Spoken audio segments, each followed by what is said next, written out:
Hey guys, welcome back to Contest Prep University. I'm Joe Klemczewski with Adam Atkinson. We are rolling through our series on peaking pitfalls. And Adam, when you suggested this one, I thought he's lost his marbles. Why in the world? What is this even on? Like, how are we going to talk about this? Adam suggested, guys, that we talk about what happens if you have a heart attack. What happens if you have a heart attack? I think you need to go to the hospital. But yeah, in all seriousness, these kind of things happen, and maybe one person a year does actually die, typically because they're performance-enhancing drug-using competitors, and they've dehydrated, and now they've completely cut out sodium, they've increased potassium. All of those variables together with the low blood pressure of being lean and dehydrated is the perfect storm for cardiac arrest.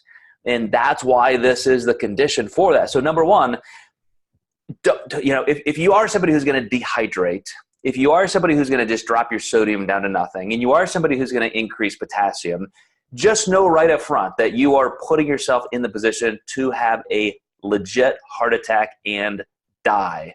So first of all, I would avoid those things. Go back to our series and our episodes on peaking and learn why not to do any of those things. But you should also be on the lookout for some of those symptoms. I mean, you're gonna start feeling ill. You're gonna start, of course, having the proverbial chest pains or left arm pain. You could get nauseous. You could get cold. You could get weak and shaky. You could actually start losing consciousness. A lot of those symptoms are almost like hypoglycemia, but with the compounded, chest and left arm symptoms. But since this was your topic, Adam, what did you want to specifically mention? Yeah, especially that, do not cut salt and astronomically raise potassium while cutting water. I mean, that is the perfect cocktail to die, especially if you're using diuretics with that. Some are sodium sparing, some are potassium sparing, and that's where that gets really dangerous. And, there was a young gentleman that actually had a heart attack at USA's this year. And, this stuff happens. You don't hear it talked about a lot. But, this coach is probably giving the same protocol out to hundreds of his clients. And I think that would be a big red flag to me if my coach had someone on their team that had a heart attack. So wake up, people. Yeah. So I can't say any more than that. I mean, that perfectly nails why we would never recommend those things and what to look for. But some of the steps that lead toward that are equally, issues that you should be afraid of and be wary of and recognize. And I've been to contests, Adam, where I see people in the lineup, they're on stage, and all of a sudden they just start teetering and wobbling, and you see their eyes start to close. And I've seen people just totally face plant on stage. And of course, that's going to be indicative of dehydration more than anything.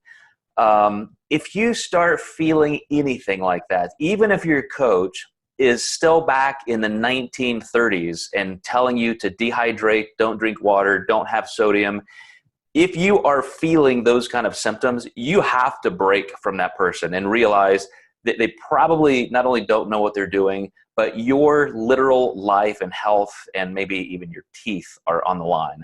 And so you got to say, look, I just have to get a couple sips of matter. I got to do something. It's matter of fact, it's going to make you look better, but you have to pay attention to your health and know that on contest day, this is a time where you should be just like any other athlete. You should feel good. You should feel strong and healthy. And all of those things would be indicative that you've been doing things right. If you feel horrible, you need to really worry about that.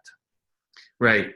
And they have medical professional at all these shows. So definitely make sure to reach out to these people. And these are, nurses and, they're going to tell you drink water.